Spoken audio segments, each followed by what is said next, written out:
August 27, 2025, an ordinary Wednesday morning at Annunciation Catholic School in Minneapolis transforms into one of the darkest days in the community's history. A shooter opens fire through stained glass windows into a packed church during a school-wide mass, killing 2 children and leaving 17 others wounded, including many students. Today, we piece together what happened, why, and how a community responds in the wake of such horror. This is a story of tragedy, but also one of community grit. Stay with me. At approximately 8:30 a.m. Central Daylight Time on August 27th, a woman dressed in black approached the side of Annunciation Catholic Church, where students and families had gathered for Mass and the first week of school. Armed with a rifle, shotgun, and pistol, she fired through the windows, striking worshippers and children within. 2 youthful lives, an 8-year-old and a 10-year-old, were lost in the pews. Emergency services swarmed the scene, and the shooter was later found dead by a self-inflicted gunshot wound in the church's parking lot. In total, 17 people were injured, 14 of them children, with several in critical condition. The victims were young, and shockingly so. Authorities confirmed that of those injured, most were children, some as young as 6. 7 children were in critical condition. 4 of the most severely wounded required surgery. Schools and hospitals, including Children's Minnesota and Hennepin Healthcare, sprung into action to care for them. Across the nation, the incident prompted an outpouring of grief. Flags across the U.S. were ordered lowered to half-staff. National leaders, including the President and the U.S. Conference of Catholic Bishops, called for healing. Locally, Minneapolis authorities and clergy worked to support families. A family resource center was established to provide counsel and support.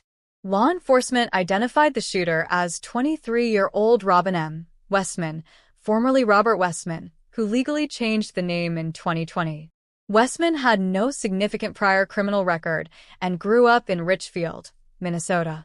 Investigators confirmed Westman had personal ties to the church. Her mother had worked at Annunciation as a parish secretary until 2021, retiring shortly before the tragedy.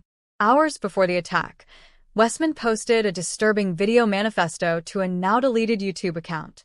In it, she displayed firearms labeled with names of past mass shooters and cryptic messages like, "For the children," and "Where is your God?" The video included admiration for the Sandy Hook shooter and violent fantasies. Authorities continue investigating motive, but this was a planned attack. As this horror unfolded, it was the second mass shooting in Minneapolis within 48 hours. The day before, a separate incident near Cristo Rey Jesuit High School resulted in more casualties, though unconnected to today's tragedy. Internationally, the ripple effect was swift.